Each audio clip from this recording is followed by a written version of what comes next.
the Selector Williams live Uganda eno the music zone nkutusibwako CRK Planet recording byasangibwa machindye tuyina ebintu bingi nyonga CRK Planet. Of course tuyina two recording and performing bands of course ezijja okutandika okukola fully nga lockdown lifted for creative and performing arts okutandika okutegeka ebivulu n'ebintu byonna ebyamasanyu nga biguliddwa. Of course twatwogera ku Blue Note ne Blue Queens. Blue Note ye mainstream band y'abakyala n'abaami, of course ladies and gentlemen, or female and male creative and performing artists in that section of music performance and recording. Of course kati Blue Note ye band eri under CRK Planet, and we have Blue Queens for only ladies aba performing nga bakuba ebidongo byabwe ebirala byonna bitambula bulungi. We have Air Records as an audio section that does or deals with audio recording, production, music directions, n'ebirala byonna bitambula na song arrangements, compositions and writing. Ate tulina Card Media a videography section as CRK Planet bakutusako Selector Williams pulibona damo mulaba kati ku the music zone. Today I particularly come to talk about the saga, the havoc that is taking place Uganda Musicians Association. First and foremost, way forward ku byonna byonna byemulaba ebigenda maaso mu Uganda Musicians Association, tulabe kyonna kye tusobola okukola ffenna ba stakeholders okulaba nga tubivaamu bulungi. Uganda Musicians Association is not limited to only recording artists. It is not limited to performing artists. Ekigambo musician tekitegeeza muntu akwata microphone yekka. So ba stakeholders bangi nnyo abalekeddwa n'emabega. So emizannyo gyonna nga gigenda mu maaso, sente zive eno zidde eno, okukayana kuva eno kudde eno, administrator agenze, ate akakiiko akapya ate tekaagala kulonda byonna ebyo tubikole naye nga tukimanyi tulina okufuba as much as possible okukivaamu obulungi nga Uganda Musicians Association, because other stakeholders mwebe mutabanyi na kumanya mu abali mu Uganda Musicians Association bangi, Songwriters Association, Audio Producers Association bangi nnyo abadiri abavunanyizibwa ku Uganda Musicians Association. And to government, nga sinatuka government, buli bwe tufunanga obutabanguko mu Uganda Musicians Association tuddemu tubikulenga ebitabo, tuddemu tubikule empapula eziraka lwaki twagula Uganda Musicians Association. Tulina okutegeera twali tunoonya ki in terms of mission yaffe eriki as Uganda Musicians Association. Mission eriki? Mission yaliko ggulu. Bwe twali tuyina a vision, bwe twali tulaba oba mwe mwali mulaba ba musicians, vision yammwe okwolesebwa kwammwe kuli ki? Kuba bino byonna bisobola okujja ne bibeerawo. Ne mission eriki, vision eriki, objectives zaali ki bwe mwali mutandika Uganda Musicians Association, which came from Refuge Music.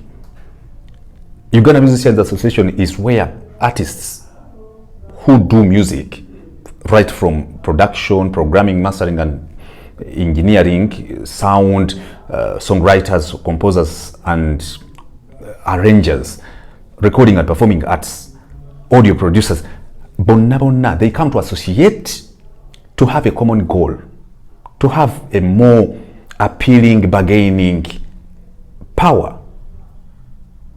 Oyina okubanga okimanya nti ekimu ku bya Uganda Musicians Association ebyo byandibadde ebikulu ennyo okutegeera nti tufuna bargaining power eri more stronger, okufuna a unified voice.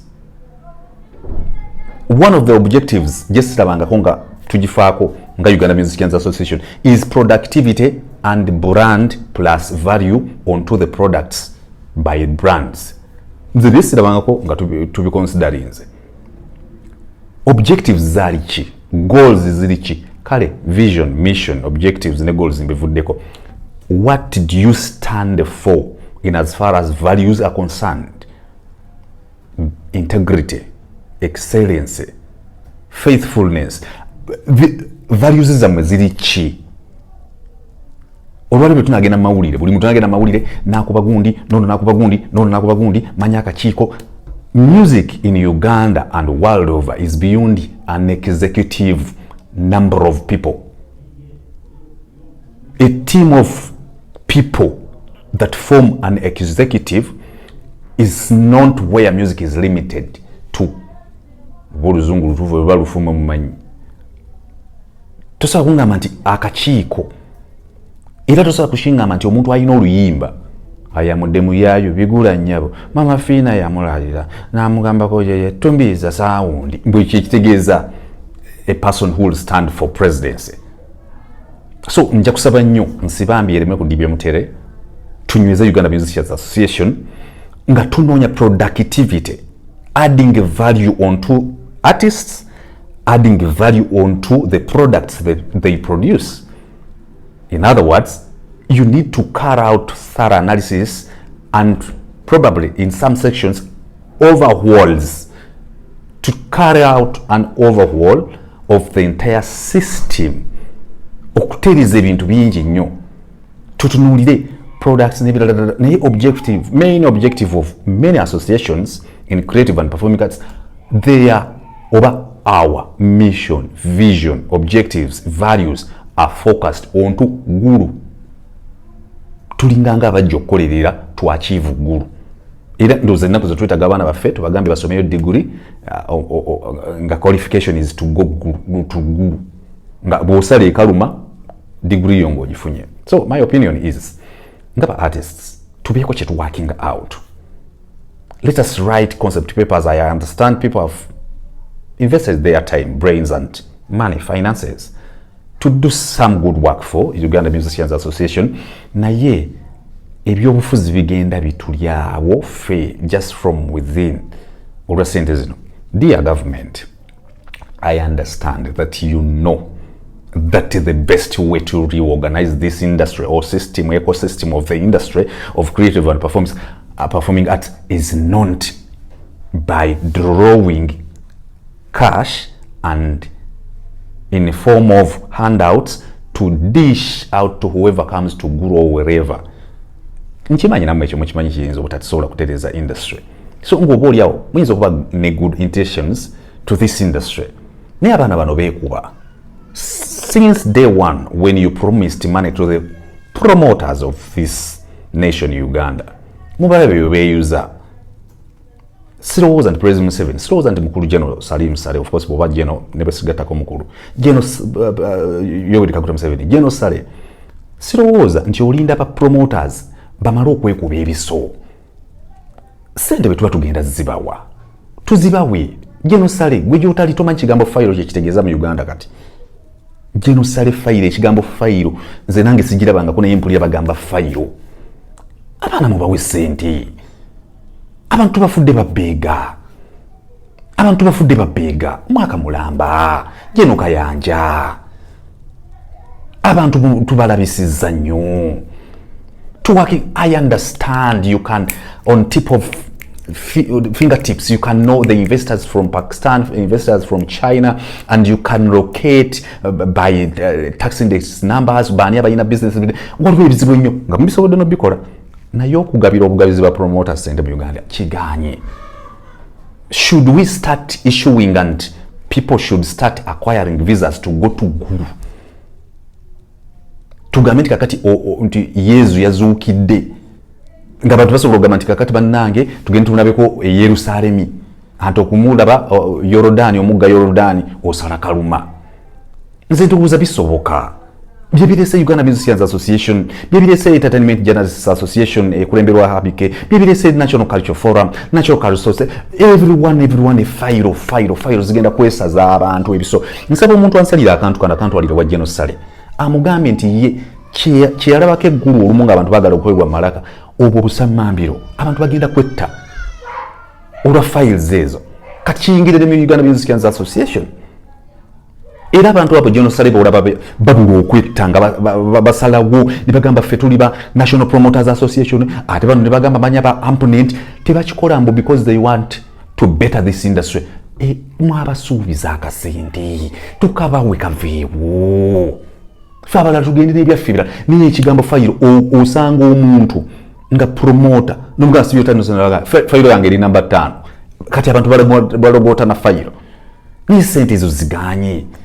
Bwe tuba twagala okuwa abantu kubanga bwe twali one time General Saleh yasuubiza n'agamba nti zino zaba promoters zifulumye ne National Culture Forum ekulembera Dan Ragadi egenda kufuna mwe muli other domains of songwriters, audio producers, entertainment journalists of Uganda kati nabo batandise okuboyiringa.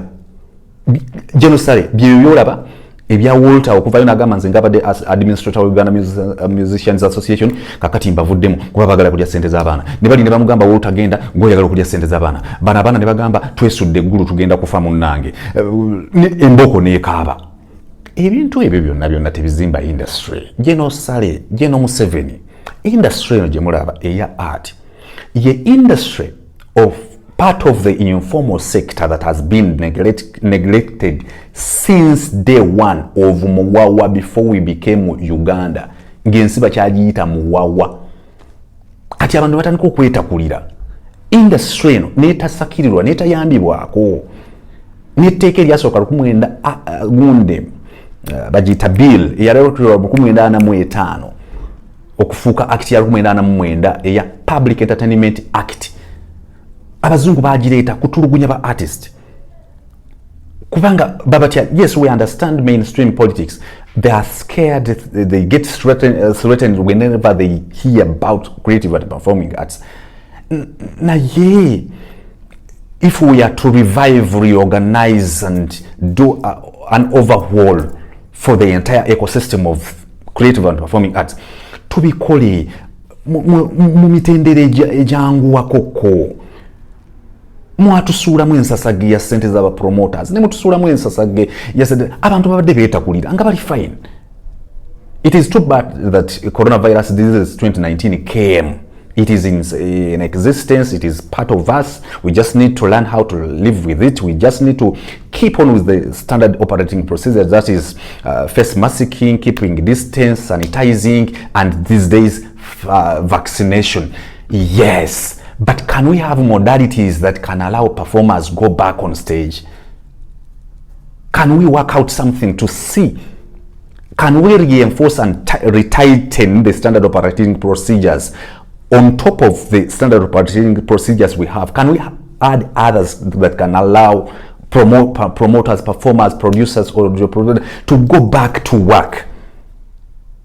Bindowooza President Museveni kijja kuyisa bubi ng'omusajja akutte ekiso n'akifumita promoter munne lwa fayiro abo abantu bolaba abajja ewuwo Geno Saleh eggulu ne batambula kilometers ne bajja yesuula ku mayinja gw'oba olaba kigwo ekyo aba yakigudde ng'ava ewuwe. Nze ndi omu ku bantu abatudde nga nyina abaana batudde P7 abantu ebibuuzo abaana tebatudde abantu tebatudde ebibuuzo amasomero gayongeza dda. Let us be realistic.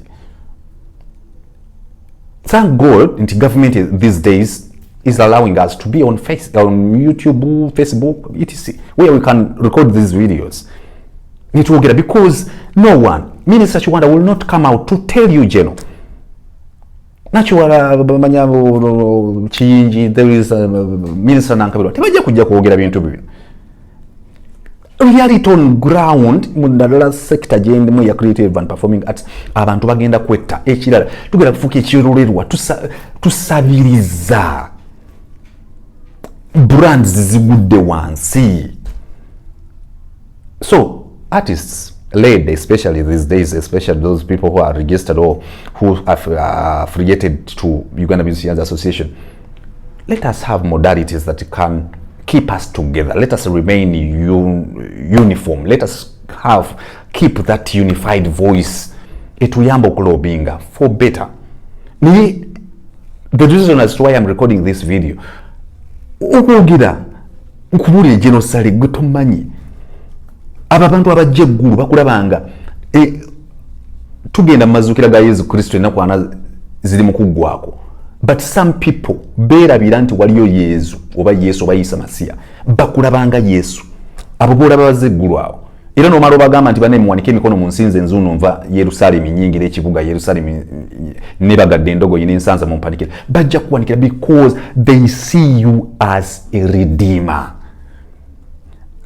Batusi bakulimbye n'okulimba bakulimba biwedde omuntu ajja kujja akugambe nyine ensigo z'ensenene nsimba ensenene nazimera nazijje China kubanga akulimbye ebintu bya fayiro biweddeyo. Kati abantu aba bakulimbye obaleetedde okulimba President Museveni abantu batuuka ne bakulimba olina atandika okugamba nti kakati sebo President Museveni nti ye kati nze nyine ensigo z'ensenene nsimba ensenene zibala mu Lwera kuba anoonya bwakujjako ssente. So my opinion is let us work out, let us have modalities that you can put the industry onto normal. Of course, we have this kind of a new normal that is affecting us. We need to creating another normal in our service to getting back to work. And let us try as much as possible. We have an informal sector. We can get, let us make sure that we get creative and performing arts to become part of the formal sector of Uganda. That is my opinion. Iranza yogera nawe General Salim Saleh. Ndi mu kusoma musicology and I'm pursuing I'm on studies of music as science, music as psychology, music as in everything. Kati manyi ensendala byezikoze n'omwinga mbamanyi mubimanyi nga naawe okirabira nti abantu gye bakoma okulinnya basi ne bajja eggulu bajja kwetta olwa fayiro. Can we have other ways of reorganizing this industry? Can we have creative platforms? Actually, before creative platform, training grounds as colleges, universities, and etc. Can we have creative? Can we have record labels in the government? Can we have big events powered by telecommunication companies, banks, and etc.? Can we have partners? Can we organize big events? Can we have talent such as Uganda's Got Talent? Recently, we have Uganda Music, Africa Music Awards. Mamas nezigira mkaseera akazibu byonna bitulaga Uganda mu creative arts okubera disorganized. Nenze kyensaba kye kinensonga bbiri nyinza okuba nkubye konna kuli President Museveni Jan Salim Saleh ekigambo kya fayiro mugera kutandika okulaba emirambo nga gigwa wali omuntu afe actually abanga bya kufanga tewali abakonyekaga bana enze kati nfudde bye sente zange zikulekedde ketti ne balamu agambe kyekyo nange nfudde balonde okumande balamu yafa kuba banoonya bye bakulimba kati biweddeyo. Abitex agamenze nfa lwa kusatu omulala afendi nze nfa kulwa mukaaga ninga bakulimba nga tebafudde era bwe bakumanya nti banaba tebafudde obagambe fayiro za mezi zino bajja kuzuukira then your death empange bwe namala okuvaawo natural death zigenda kujja omuntu agenda kukwata munne amufumita ekiso lwa fayiro ye kugirowooza nti oli yagijjeemu naye nga point yandibadde bannange twasalawo ziyisa kokonya akome katu bawe sente zizo tumanye nti zigenze nga za byannyanja bidiba bya byannyanja n'ennyonyi ezaali ez'ebicupuli tumanye nti nezino bwe zigenze ng'ez'enzige kuba ku nzige wantu wagenda okuwulira mbwe enzige ezizze zino nkadde ne mutugamba zino ezizze envubuka nzibu ne mugamba zimu ezigenda okubala obululu mulimu enzige ezigenda okukuuma obululu mulimu enzige ezigenda okulondesa zino nvubuka nzibu zirya mukyere basmati zirya kwegamba mututuukireddera oba ne mutuyita kimuli. So my opinion nga taxpayer and as stakeholder in the creative and performing art ekya fayiro kiveewo. Ekyokubiri tunoonye enkola yonna esobola okuyamba abantu bano virtually to come back and perform. Ekyensembyayo, let us not punch holes into this industry of art. Tubeezezaawo President Museveni mwe mutabadde tubeebaza of course enguudo lwakuba President Museveni emotoka zange zonna zifudde lwa nguudo z'emakindi ennaku zino zaba zikola ne President Museveni lumunja kujja nkukaabirire emotoka yange njifuna mu buzibu njifuna mu bintu byange bya art mpola mpola ni President Museveni ebinnya olumu waliwo wempita nimpulira ebinnya nga bikuba emotoka yange yekyavuga weesiimye President Museveni zo ziri eri waggulu General Saleh tukulimbye tujja kutuka tukulimba obukowekoowe tukugana tulina obukowekoowe bwa golodi kati bwe twagala tukulimbe nnyo tazi fayiro ni industry yafu ugitulekera kaawo ebire tukimanyi muyinza okuba abamu bagamba because omwana kyalenga. The more you squeeze a nose, it is a Uganda proverb saying, but you can make it produce blood. Sinzo obaje ndimyo kunyonyola ni bali Bobi Wine baba yajja muleke bibi si buli muntu nti agenda kugira nti kakati olwa Bobi Wine ati kato banyweze temutunyweze olwa Bobi Wine buli muntu yenna kati ne bunalaba mukutte bebe ku bebe ujjo kugamba nti ngagamba hehe omwana wete yatudde bibuzo tiyatudde bibuuzo kubanga manya ate yali agenze kwa qualification manya what Africa Cup of Nations bibadde bitya mwana tata tutula bibuuzo bebekulu naye namule yagamba wowe nfudde nze so sijaguza nti omwana we tiyatudde bibuuzo ni obutonotono obutusobola obujjamu naye nze kanzide ku kya art eno saagala kulaba Cindy wange nga mumwereeza ebikya is a superstar is a great artist ukiraba olaba tugenda nga bakabi tulina abaana ba Dr. Jose Chameleon bakabi n'ekyo tutuse ekiseera what are you come on once again bombo